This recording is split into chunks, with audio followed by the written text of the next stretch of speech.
Du coup, bonjour Guillaume, merci bonjour. de nous recevoir. Bon là, il est pas loin de 23 heures après ton spectacle. Ouais. Ça va, pas trop crevé déjà? Mais pas du tout. Jamais crevé en fait, non? Non, si, un peu crevé, parce que là, on a enchaîné 3 dates. Ouais, quand même. Une à Clermont-Ferrand, le lendemain, à côté de Luxembourg, et aujourd'hui à Cannes. Okay. Mais hyper content, non, c'est de la bonne fatigue. Ouais. La bonne fatigue. Ouais. Ça dérange si on t'appelle Chuck Norris? C'est parce que j'ai Non, juste en écrivant la question, j'ai trouvé ça, je me suis dit, c'est pas mal ça, mais... Ça me dérange pas, je pense qu'il a piqué pas mal de trucs sur moi. Ouais. Notamment la musculature. Forcément. Tu vois, ça vient de là, tu vois. D'ailleurs, on t'a fait la remarque sur scène. Ouais. T'as enlevé ta chemise, putain, les caisses quand même. Ouais, évidemment. Évidemment, c'est le premier truc C'est qui ce qui saute aux revient, yeux. ouais. C'est ce qui revient. Donc bon, mais je lui en veux pas. Après, moi, j'aide les petits jeunes et tout qui débutent, y a pas de problème. Nickel. Alors, première interrogation qui est personnelle, celle-là. Comment peut-on être de Vesoul, avoir fait de la gestion, après un parcours en France? Justement, tu vois, t'as des gens de Montbéliard qui passent derrière toi. Donc ça les amuse beaucoup. Donc venir de Vesoul, avoir fait de la gestion, avoir un parcours catastrophique en français, on a vu tes notes sur ta biographie, et terminer sur scène et sur France Inter à manier la langue française. Au final. Bah c'est ça, c'est le parcours logique d'un mec qui échoue dans tout ce qu'il entreprend, quoi. Et donc forcément, du coup, tu finis sur scène et à la radio, puisque personne veut de toi ailleurs. Donc à ce point-là, quoi, tu vois. Les gens à la radio recherchent des gens qui ont fait de la gestion et qui n'ont pas de compétences. Ah ouais, là, il y a que des cancres, il y a que les revues de la société, quoi. D'accord, c'est comme ça que ça se passe alors. Non, mais plus sérieusement, c'est vrai que j'ai fait de la compta, ouais. Et ce qui paraît incroyable, même quand je me demande mais pour qui s'y passait. Et en fait, c'est parce que j'ai suivi un pote qui était un de mes meilleurs potes à l'époque, et voilà, qui est venu me voir en plus hier en spectacle, c'était marrant pour l'anecdote. Et il faisait ça. Et moi j'étais de Vesoul et il fallait aller à Besançon, c'était la ville au-dessus, quoi. Ouais, la grande ville, quoi. Et donc c'est la première fois que j'ai eu un appart, que du coup t'es plus avec tes parents, etc. Donc c'est autant dire c'est la fête du slip tous les soirs. Ouais, et c'est 2 années incroyables, quoi, 2 années d'étudiants trop bien, quoi. D'accord. Et qu'est-ce qui t'a amené à France Inter, ou à signer ou à... Et après, je me suis barré à Paris pour faire des cours de théâtre. Ouais, cours Florent notamment. Ouais, cours Florent. Je faisais des petits boulots la journée, et puis voilà, je faisais les cours pour payer les cours au Florent le soir. Et puis, comme mon gros kiff c'était le one man show, c'est vrai que j'ai toujours bien aimé aller voir les spectacles, etc. Je me suis dit à un moment donné, je vais en écrire un, et puis on verra ce qui se passe. Et puis voilà, après one man show, et puis après la radio est venue.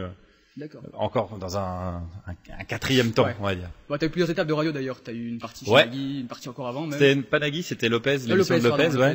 Après, il y a eu 6 mois de Manoukian parce que Lopez est parti. Oui, voilà, et puis l'émission de Charline et Alex depuis plus d'1 an et demi maintenant, ouais. Presque 2 ans, ouais. D'ailleurs, en parlant de France Inter, comment ça se passe la cohabitation avec le catalogue comédien-humoriste de France Inter? Plutôt des copains, des concurrents ou des cons? À toi de terminer le... Non, c'est que des copains. Enfin, après, il y en a que je connais moins, mais Tu chantes pas mal barré sur scène? Pierre-Emmanuel, c'est un vrai copain, ouais. C'est un vrai ami depuis longtemps et tout. Donc, ouais. On se connaît bien, il y a pas de souci. Alex aussi. Après, je connais moins, j'apprécie beaucoup. Vincent de Dienne, je le connais pas trop, mais j'aime bien son style. Enfin, j'aime bien écouter ses chroniques, ouais. C'est plaisant, c'est autre chose, ça change, j'aime bien. Mais perso, tu vois, je le connais pas. Sophia Aram, on se croise, mais on se connaît pas vraiment. Oui, c'est vrai. Mais il y a plutôt... Ouais, mais en plus elle fait le matin, hein. Moi le matin, aussi, parfois ça m'arrive de pas être là. et donc non, il y a plutôt une super ambiance, ouais.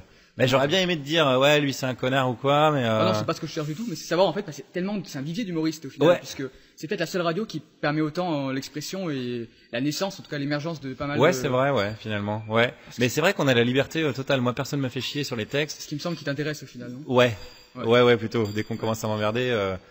Enfin, soit je dis bah non, ça sera comme ça, ou soit je dis bah prenez quelqu'un d'autre, c'est pas grave, des humoristes, il y en a plein. Par exemple. Exactement. Ouais. Donc non, c'est vrai que c'est sans doute pour ça, t'as raison. Ouais. Belle analyse. Voilà, un vrai travail de journaliste. C'est gentil. Putain, ça fait plaisir. Et donc, dans chaque chronique actuelle que tu fais, tu n'es pas le même concept maintenant que tu faisais avant chez Lopez. Tu fais un véritable travail de journaliste dans tes micro-trottoirs. Vraiment, c'est préparé en tout cas. Je dodeline, tu vois, comme je dodeline un peu. Non, je saurais pas dire si c'est du journalisme. Tu vas sur le terrain, tu rencontres les gens, tu leur poses des questions en tout cas. Oui, la méthode, oui, d'accord, ouais. Est-ce que tu te considères donc comme journaliste, comme tel, ou alors juste pour l'encartement? T'es encarté ou pas du tout? Alors justement non, c'est pour ça que je me considère pas comme journaliste. J'ai pas de carte de presse déjà parce que je veux pas l'abattement fiscal. Je veux pas qu'on puisse me reprocher. Mais non, je veux payer mes impôts, voilà, y a pas de souci. Et deuxièmement, parce que je me considère pas comme journaliste, moi. Je me considère comme chroniqueur à la limite, humoriste. L'humoriste, ça me va bien, tu vois. Mais journaliste, j'ai trop de respect pour le métier de journaliste pour me considérer comme ça. Ouais, parce qu'en fait, journaliste, il y a ça va de Jean-Marc Morandini à Edoui Plenel en passant par Jean-Pierre Pernaut. Donc tu vois, en fait, ça veut rien dire journaliste. Il y a plein de gens qui ont des cartes de presse, tu te demandes pourquoi. Il y en a qui en ont pas alors qu'ils devraient en avoir. Donc c'est un peu un fourre-tout. Et surtout, Charline, elle dit en déconnant que c'est du comique d'investigation, mais j'ai pas l'impression de faire de l'investigation. Tu vois ce que fait Élise Lucet, par exemple. c'est plus d'utilité publique que ce que je fais moi. Moi, je fais des blagues. Après, si on veut résumer le truc, c'est un peu des éditos humoristiques, si tu veux. Je donne mon avis. Mais malgré tout, tu vois, Élise Lucet fait la partie fun du métier que tout journaliste rêve de faire. Ouais. Et toi, tu fais celle que les stagiaires se tapent, tu vois, par exemple sur les plages d'été à Cannes, qui sont en costume et ils font les micro-trottoirs. Et c'est le travail du stagiaire, ça. Tu coltines ça quand même à chaque. Moi, ça me plaît. Hein. Ça te plaît quand même. Ça me plaît énormément d'aller voir les gens. Tu vois, là, ce matin, j'étais à Luxembourg parce que j'ai joué à côté de Luxembourg hier soir. Et du coup, j'ai passé 2 heures à interroger les gens dans la rue. Et c'est hyper marrant, quoi, les réactions que t'as, parce que j'ai interrogé les gens sur le secret bancaire. Ouais. Et du coup, les Luxembourgeois, ils sont pas hyper hyper favorables au truc. Forcément. Et du coup, c'est marrant de les titiller là-dessus, de savoir pourquoi, mais est-ce que c'est pas un problème, tout ça, quoi. Non, mais j'aime beaucoup.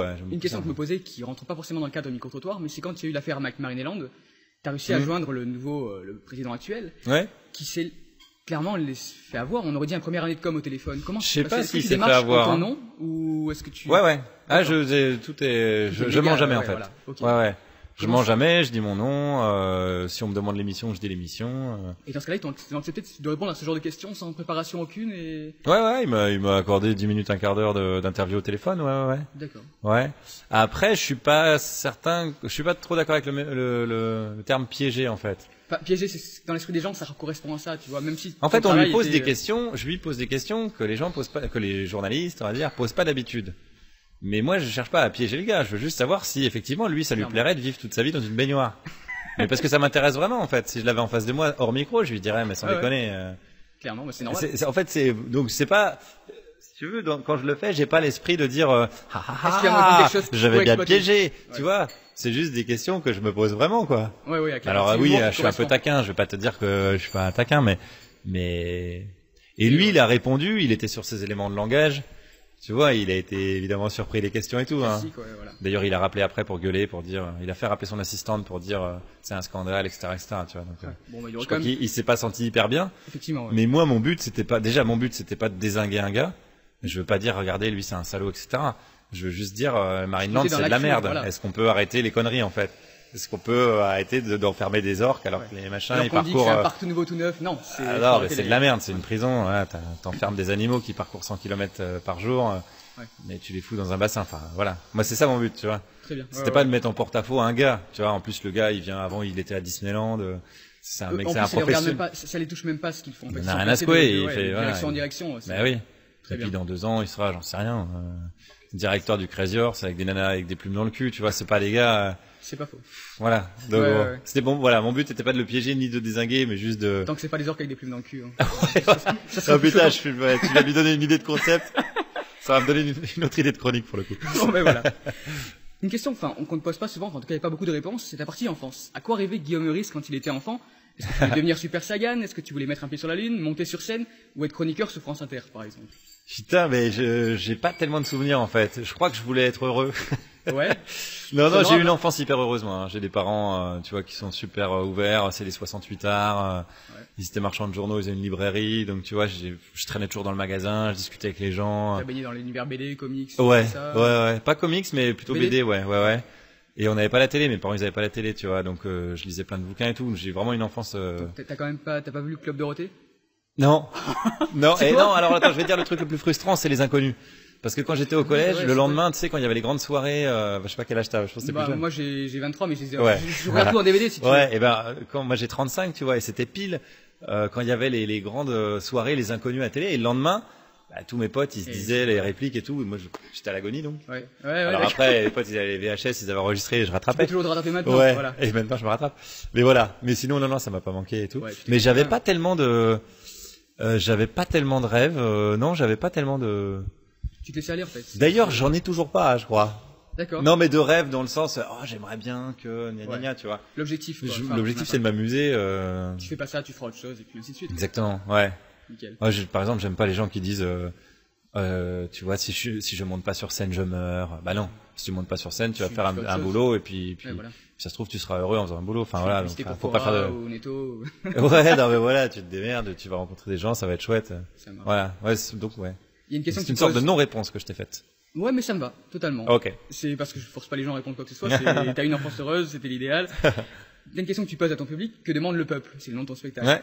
Qu'est-ce qui demande le peuple? Des petits lapins, ce soir? Ouais, ce soir c'est des petits lapins. Des petits lapins, c'est incroyable. Plus généralement, selon toi, que demande le peuple? Pourquoi t'as fait le spectacle avec ce nom-là? Ah, ben c'est assez intéressant comme question parce que je suis parti du titre du spectacle pour l'écrire en fait. J'avais noté dans un coin et je m'étais dit tiens, Que demande le peuple, c'est un bon titre de spectacle. Et après j'ai construit la relation entre ce personnage et le public parce que je voulais que le public joue un rôle en fait. Donc communicant de Manuel Valls. Ouais. Pour rappeler ceux qui n'ont pas encore vu le spectacle. Ben, à la base c'était même pas le communicant de Valls, à la base c'était juste un gars qui était censé faire le lien entre les dirigeants et le public. Je voulais vraiment que le public joue un rôle. Et après, je me suis rendu compte que ces gars-là, ils existaient et que c'était des communicants. D'ailleurs, j'ai dit ces gars-là sans faire exprès, ça fait un jeu de mots. Mais voilà, des gens comme ces gars-là. Et ça marche bien. Ouais. Et ouais, ça marche bien du coup. Et voilà. Et alors, pour demande le peuple, en fait, je suis incapable de te répondre pour la simple et bonne raison qu'il faudrait d'abord définir ce qu'est le peuple. Est-ce que, par exemple, Bernard Arnault, il fait partie du peuple, ou est-ce qu'on considère que le peuple, c'est uniquement les gens qui sont dominés et que voilà. Donc, il faudrait d'abord définir les termes de la question pour pouvoir y répondre. Supprimer les termes carrément peut-être. Ou supprimer les d'un homme et puis après le reste. Et du coup, c'est pour ça que ça m'intéresse de la poser sur scène, voir ce que répondent les gens, etc. Tu fais participer beaucoup de public à tes questions. Ouais, je voulais que le public ait un rôle vraiment quoi. Le public a vraiment un rôle. La plus originale et en même temps la plus sympa que t'aies reçue de. Bah alors la plus originale, c'est simple, c'est avant-hier. On m'a dit de l'anti-rat au pied. Parce que j'ai joué dans une région à côté de Clermont-Ferrand où ils ont un problème de rats au pied. En fait, c'est des campagnols. Ils appellent ça des rats au pied. Mélange de rats et taupes. Pour eux, c'est des campagnols, tu vois.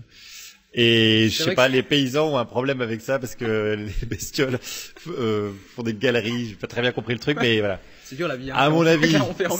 Voilà. Et donc, on m'a demandé ça. Donc, j'ai noté. Là, c'était concret. C'est comme le petit lapin de ce soir, tu vois. Et à mon avis, si tu veux mon avis, ils ont dû buter tous les prédateurs du rat au pied qui devaient être à peu près les renards ou tu vois. Un coup de pelle ou un coup voilà. de rat. Donc, forcément, les chasseurs du coin, ils butent tous les prédateurs. Bah après, ils pullulent, c'est normal quoi. Donc voilà. Donc après, ils mettent des produits chimiques pour tuer les rats au pied, alors qu'il aurait fallu laisser vivre les renards. Ça, c'était mon analyse éthologique et écologique. Un sujet chronique sur la rat au pied. Du coup, ils m'ont tous dit après le spectacle, ils m'ont dit, il faut absolument que tu fasses une chronique sur la rat au pied. C'est le gros problème de la région. Il y a un gros sujet là. Ouais. Après, Que demande le peuple, que demande Guillaume Meurice pour la suite? Une BM, des tickets resto, un apport de fonction? Non, aucun des trois. C'est à la mode, hein, chez les députés et les sénateurs, en général, ça va de pair, BM, ticket resto. Ça c'est vrai, mais ça t'a pas échappé que j'étais pas assez d'accord. Et qu'est-ce que je demande? Que ça continue. Là, j'ai eu une chance phénoménale de participer à cette émission sur France Inter avec mes copains, à marrer tous les jours, à avoir la liberté de faire ce que je veux, d'arriver sur scène et que la salle soit remplie grâce à la radio, tu vois. Et donc, que ça continue le plus longtemps possible. C'est ça que je demande. On verra bien. Moi, je me projette pas trop. Donc tu disais dans une interview plus d'heures de sommeil. C'est un peu short là. Ouais. Exact. Ah, t'as regardé l'interview? Ouais. Surtout là, les 3 derniers jours, j'ai un peu galéré. On n'a pas beaucoup dormi, ouais. Heureusement que tu travailles l'après-midi. Ben non, en fait, je travaille toute la journée parce que je fais toutes mes interviews, ouais. Je suis bête. Effectivement, Donc, ouais, effectivement, t'as bien suivi. Effectivement, il me manque des heures de sommeil. Mais c'est tellement chouette tout ce qui se passe que j'en profite à fond. Ouais, ce serait dommage de passer à côté. Bon, on va te laisser aller te reposer. En tout cas, merci pour cette interview. Merci. Si t'as besoin, on peut te faire un mot d'excuse. Ça vaut ce que ça vaut, mais si tu veux demain pour France Inter. Pour Charline, ouais, elle sera contente, je pense. Y a pas de souci, on va bien le faire. Bon, merci Guillaume. Et merci puis, à toi. À très vite sur J'aime pas l'actu et Radio 06 évidemment. Et bonne chance pour le spectacle. Merci beaucoup.